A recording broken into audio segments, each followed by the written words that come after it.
Rich dad poor dad एक ऐसी book है जिसने बहुत से लोगों की लाइफ चेंज की है। ये हमें 6 स्टेप्स बताती है रैट रेस से बाहर निकलने के लिए, यानी 9 to 5 के चक्रव्यूह से हम बाहर कैसे निकलें। तो आइए एक एक करके ये 6 अमेजिंग लेसन सीखते हैं। Lesson 1, rich people do not work for money. Robert कहते हैं कि पुअर और मिडिल क्लास लोग पैसों के लिए काम करते हैं, लेकिन अमीर लोग पैसों से काम करवाते हैं। आइए इसे एग्जाम्पल से समझते हैं। एक बहुत ही फेमस रिजॉर्ट एक गाँव में खुलने वाला था, जिसकी वजह से रिजॉर्ट में बहुत से कंस्ट्रक्शन वर्कर्स की जरूरत थी। उस गाँव के 2 कंस्ट्रक्शन वर्कर्स को हायर किया गया। पहले का नाम था राहुल और दूसरे का विकास। राहुल का सिर्फ एक गोल था कि वो हर रोज ज्यादा से ज्यादा सैलरी लेना चाहता था, जबकि विकास ये सोचता था कि रिजॉर्ट के आने से गांव में क्या क्या चेंजेस आएंगे और उन चेंजेस से मैं कैसे पैसिव इनकम बना सकता हूँ। दोनों पढ़े लिखे तो नहीं थे, लेकिन इंटेलिजेंट थे। दोनों ने जो सोचा वो पा लिया। राहुल ने अपने मैनेजर की चमचागिरी करी और उसने अपनी सैलरी विकास से ज्यादा करवा ली। साथ में उसने ओवरटाइम भी करना स्टार्ट कर दिया ताकि वो और ज्यादा पैसे कमा सके। उसने मैनेजर से रिक्वेस्ट करके अपने बड़े बेटे को भी काम पर लगवा लिया। अब बाकी कंस्ट्रक्टर्स के मुकाबले राहुल की सबसे ज्यादा सैलरी थी, लेकिन विकास कुछ और सोचा था। विकास ने जब रिजॉर्ट के बारे में पता किया तो उसे पता चला कि एक बहुत ही फेमस रिजॉर्ट है जो सिर्फ उनके गाँव में नहीं बल्कि बाकी गाँव में भी खुलने वाला है। उसे ये भी पता चला था कि रिजॉर्ट एक पब्लिक कंपनी है, यानी इसके शेयर्स वो ले सकता है। तो उसने 3 काम किए। पहला तो उसने उस कंपनी के शेयर्स खरीद लिए। दूसरा उसने ये किया कि जो नए गाँव में रिजॉर्ट खुलने वाला था वहाँ पर उसने कुछ बीघा जमीन बहुत ही सस्ते प्राइस पे ले ली। और फाइनली उसे पता था कि जब ये रिजॉर्ट कंप्लीट हो जाएगा तो कंस्ट्रक्शन वर्कर्स की जरूरत नहीं रहेगी, लेकिन वहाँ पर जो एम्प्लॉइज आएंगे उन्हें उसी गाँव में रहना पड़ेगा, क्योंकि रिजॉर्ट अपने बड़े मैनेजमेंट के अलावा बाकी छोटी पोजीशंस वाले एम्प्लॉइज को घर नहीं दे रही है। इसलिए उसने वहाँ पर अपनी छोटी सी जगह पर पीजी बना लिया। जब 5 साल के बाद रिजॉर्ट पूरा हुआ तो राहुल की जॉब चली गई और उसे कहा गया कि अगर उसे दोबारा काम चाहिए तो उसे 100 किलोमीटर दूर जो दूसरा रिजॉर्ट बन रहा है वहाँ पर जाके काम करना पड़ेगा। राहुल को समझ नहीं आ रहा था कि वो इस ओल्ड एज में कहाँ जाए। वहीं पर रिजॉर्ट खोलने पर विकास के शेयर्स का प्राइस इंक्रीज हो गया। साथ में उस रिजॉर्ट के स्टाफ विकास के बनाए पीजी में रहने लग गए, जिसकी वजह से उसे पैसिव इनकम आना स्टार्ट हो गई। और साथ में जो जमीन उसने दूसरे गाँव में खरीदी थी वहाँ पर उसका प्राइस भी इंक्रीज हो गया। विकास को पता था कि अब उसे नौकरी की जरूरत नहीं है और वो पीजी से आ रहे पैसों से दूसरे गाँव में भी पीजी बनाएगा। इन शॉर्ट स्टोरी की लर्निंग ये है कि विकास जैसे रिच माइंडसेट वाले लोग थोड़े टाइम के लिए पैसों के लिए काम करते हैं, लेकिन वो जानते हैं कि फ्यूचर में उन्हें पैसिव इनकम सोर्स भी बनाना है ताकि उन्हें काम ना करना पड़े। लेसन नंबर 2 आता है why teach financial literacy.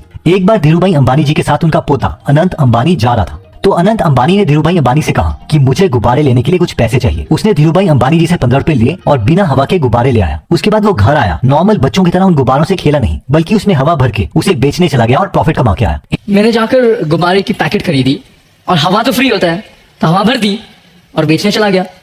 In short ये एंटरप्रेन्योरियल लेसन्स धीरूभाई अंबानी जी अपनी फैमिली वालों को भी सिखाते थे। और सिर्फ अंबानी की फैमिली ही क्यों, मेरे जितने भी बिजनेस कम्युनिटी के फ्रेंड्स हैं उन्हें शुरू से ही एक बात पता है, पहले दुकान फिर मकान। यानी रॉबर्ट कियोसाकी की भाषा में बोले तो पहले एसेट्स और फिर लायबिलिटीज, यानी पहले इनकम सोर्स बनाओ और फिर खर्चे करो। और ये बात हम मिडिल क्लास फैमिली वालों को नहीं पता होती। वो तो शुक्र है कि रिच डैड पुअर डैड जैसी बुक्स लिखी गई हैं, जिससे हमें भी नॉलेज मिलने लगी है कि हम रैट रेस से बाहर कैसे निकल सकते हैं। अगर आपको लगता है कि हमें भी वही सीखना चाहिए जो अमीर लोग अपने बच्चों को सिखाते हैं, तो हमें बेस्ट ऑफ द बेस्ट लोगों की लिखी गई किताबों को पढ़ना पड़ेगा, जैसे कि think and grow rich, high output management, richest man in Babylon, who moved my चीज एक्सेट्रा। तो अगर आप 1000 से ज्यादा बुक समरीज हिंदी में या फिर इंग्लिश में सुनना या पढ़ना चाहते हैं तो आप गीगल एप्लीकेशन डाउनलोड कर सकते हैं। अभी गीगल ऐप में ऑफर चल रहा है कि 1 साल की सब्सक्रिप्शन जिसकी वर्थ 1247 रुपीज है और डिजिटल मार्केटिंग कॉपीराइटिंग का कोर्स जिसकी वर्थ 18,847 रुपीज है, वो सिर्फ 499 रुपीज में मिल रहा है। तो अगर आप खुद को या अपनी फैमिली को फाइनेंशियली एजुकेट करने में इंटरेस्टेड हैं, तो इसका लिंक हमने डिस्क्रिप्शन और फर्स्ट कमेंट में दे रखा है। लेसन 3 कहता है कि mind your own business. Robert कहते हैं कि जहां पर पुअर और मिडिल क्लास मेंटालिटी वाले लोग सैलरी मिलते ही पहले लोगों के बिल चुकाने लग जाते हैं, जैसे कि बिजली का बिल, पानी का बिल एक्सेट्रा, और उसके बाद बचे हुए पैसों को सेव करते हैं। वहीं पर जो रिच मेंटालिटी वाले लोग हैं वो सबसे पहले पैसों को सेव करते हैं और उसके बाद बचे हुए पैसों से बिल्स भरते हैं। प्रेम गनापति अपने दोस्त के साथ मुंबई आए थे, लेकिन उनका दोस्त उन्हें छोड़ के चला गया। एक तमिलियन ने प्रेम की मदद करी और उन्हें मंदिर ले गया ताकि लोग उन्हें वापस तक की टिकट के लिए पैसे दे सके, लेकिन प्रेम ने जाने से मना कर दिया। प्रेम ने वहाँ एक रेस्टोरेंट में बर्तन धोने की जॉब स्टार्ट करी। प्रेम चाहते थे कि उन्हें कोई वेटर की जॉब दे दे, लेकिन उन्हें ये जॉब नहीं मिली। फिर एक दिन एक डोसा रेस्टोरेंट वाले ने उन्हें अपने रेस्टोरेंट में चाय बनाने की जॉब दे दी। प्रेम चाय तो बहुत अच्छी बनाते थे, लेकिन उसके साथ साथ बाकी लोगों से बात करने में वो बहुत अच्छे थे, जिसकी वजह से उनके टी स्टॉल्स में बाकी टी स्टॉल्स के कंपैरेटिवली 3 गुना बिक्री होती थी। एक बार एक कस्टमर ने बोला कि मैं पैसे लगाता हूँ और हम दोनों अपना मिलकर एक टी स्टॉल खोलते हैं और इस बिजनेस में हम 50-50% के ओनर होंगे। प्रेम मान गया और वो स्टॉल अच्छा भी चला,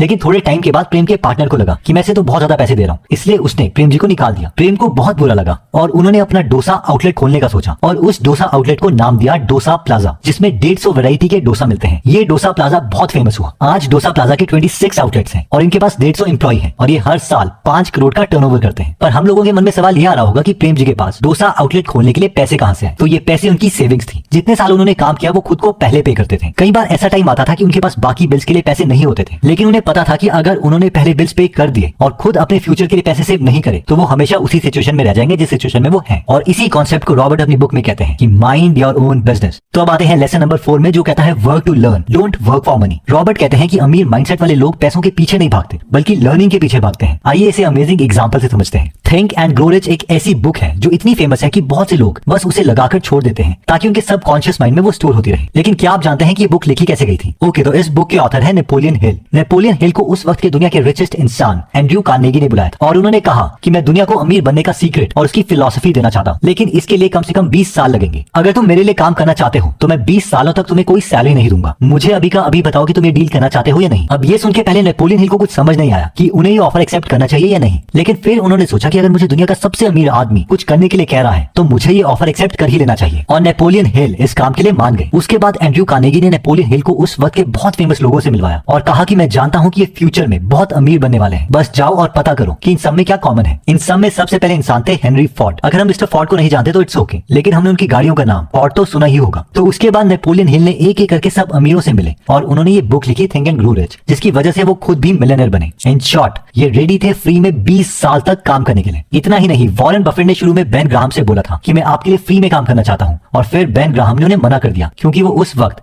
सिर्फ ज्यूज को जॉब देते थे। वैसे ही मुनीश पब्राय ने वॉरेन बफेट से बोला था कि मैं आपके लिए फ्री में काम करना चाहता हूँ, और फिर वॉरेन बफेट ने मना करते हुए कहा नहीं, मैं अकेले ही ठीक हूँ। इन शॉर्ट लेसन ये है कि अमीर माइंडसेट वाले लोग जल्दी से कुछ पैसे कमाने का नहीं सोचते, बल्कि वो उन स्किल्स के पीछे भागते हैं जो लॉन्ग रन में उन्हें वेल्थ क्रिएट करके दे। लेसन 5 आता है the rich invent money. Robert कहते हैं कि जो सबसे बड़ा एसेट किसी भी ह्यूमन के पास है वो है उसका दिमाग, और अगर उसने अपने ब्रेन में इन्वेस्ट किया है तो वो कभी भी एनॉर्मस वेल्थ क्रिएट कर सकता है। आइए इसे एग्जांपल से समझते हैं। एक बार एक रियल एस्टेट बिजनेसमैन ने देखा कि एक एरिया की प्रॉपर्टी की कीमत काफी बढ़ गई है क्योंकि वो रोड के साथ थी, लेकिन एक और प्रॉपर्टी थी रोड के साथ और उसका प्राइस दूसरी प्रॉपर्टी से 1/4 प्राइस पर मिल रहा था। इसका रीजन सिर्फ एक था कि सड़क और उस प्रॉपर्टी के बीच में एक गंदा सा नाला आता था जिससे बहुत बदबू आती थी, और साथ में इस प्रॉपर्टी में पहुंचने के लिए सड़क से घूम के जाना पड़ता था। तो जहां पर सब उस प्रॉपर्टी से भाग रहे थे, उस बिजनेसमैन ने इसमें अपॉर्चुनिटी देखी। उसने वो प्रॉपर्टी जल्दी से खरीद ली और 3 लाख रुपए इन्वेस्ट करके उसका नाला बंद करवा दिया और साथ में सड़क से लेकर उस प्रॉपर्टी तक एक छोटा सा पुल बना दिया। ये 2 काम करते ही उस प्रॉपर्टी की कीमत भी दूसरी प्रॉपर्टी जितनी हो गई और उसने वो प्रॉपर्टी को बेचकर 3 गुना का प्रॉफिट कमाया। नेक्स्ट लेसन नंबर 6 आता है ओवरकमिंग ऑब्स्टेकल्स। रॉबर्ट कहते हैं कि 4 बेसिक टाइप की रुकावटें हैं जिसकी वजह से हम डिसीजंस नहीं ले पाते, और ये 4 चीजें हैं डाउट यानी खुद की कैपेबिलिटीज पर शक करना, लेजीनेस यानी सुस्ती, बैड हैबिट्स यानी बुरी आदतें, और फियर यानी डर। और इनमें सबसे बड़ा ऑब्स्टेकल है फियर। अब हम देखते हैं कि फियर से हम कैसे बच सकते हैं। हम लोग हमेशा डरे रहते हैं कि अगर हमने गलत डिसीजन ले लिया तो क्या होगा, जिसकी वजह से हम कोई डिसीजन लेते ही नहीं है। तो इससे बचने के लिए एक सिंपल मेंटल मॉडल है, और वो है कि दुनिया में सिर्फ 2 टाइप के डिसीजन हैं, type 1 and type 2 decision. Type 1 decision वो है कि अगर ये डिसीजन हमसे गलत हो भी गए और हम वापस अपनी लाइफ में आते हैं तो हमारी लाइफ में ज्यादा कोई नेगेटिव इंपैक्ट नहीं पड़ेगा, जैसे कि कोई न्यू ब्लॉगिंग वेबसाइट खोलना, कहीं पर इंटर्नशिप अप्लाई करना, फ्रीलांसर बनना एक्सेट्रा। तो टाइप 1 डिसीजंस में ज्यादा सोचने की जरूरत नहीं है, इसे जल्दी से ले लो। टाइप 2 डिसीजंस वो हैं जो अगर गलत हो गए तो हमारी लाइफ में एक मेजर नेगेटिव इंपैक्ट क्रिएट कर सकते हैं। फॉर एग्जांपल, लेट्स से आप कहीं नौकरी कर रहे थे और आप अकेले अर्निंग मेंबर हो अपनी फैमिली के। आप 1-2 पॉडकास्ट सुनते हो और बिना सोचे समझे जॉब छोड़ देते हो ताकि आप खुद का बिजनेस कर सको। अब अगर ये बिजनेस फेल हो जाता है तो ये आपकी लाइफ को हेल बना सकता है। तो इस सिचुएशन में बेटर है कि हम टाइप 2 डिसीजन को टाइप 1 डिसीजन में कन्वर्ट करने की कोशिश करें और फिर एक्शन लें। जैसे कि इस केस में आप जॉब के साथ ही और मेहनत करो